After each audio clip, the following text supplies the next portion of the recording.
Early computers could be used by just one person running one program. To overcome this inefficiency, so many people could use the machine, time sharing was developed. The obvious next step was to allow each person to run several programs. Unix is one of the multiprogramming operating systems that now lets each person execute several programs simultaneously. But the usefulness of multiprogramming was restricted by the existing terminals. Then the first multiprogramming terminal was built.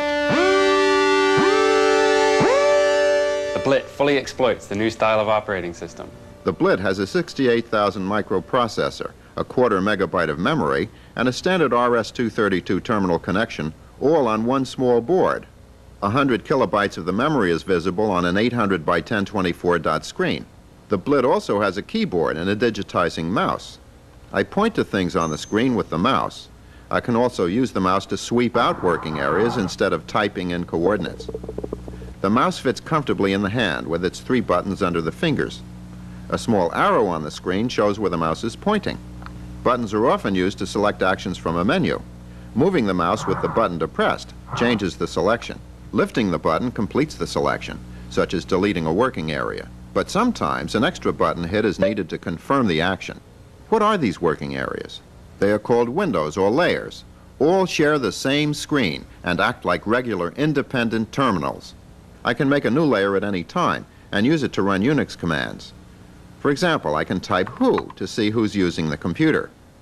Each layer is separately programmable, so I can customize each one to a particular job, such as text editing. The editor is controlled mostly by the mouse, which selects the text, deletes it, rearranges it, makes changes. When I want to compile a program, I don't have to exit the editor. I just go to another layer and type make. It's just like another terminal on the same screen. Unix compilers are slow, so to entertain myself while I'm waiting, I can play Asteroids. You see?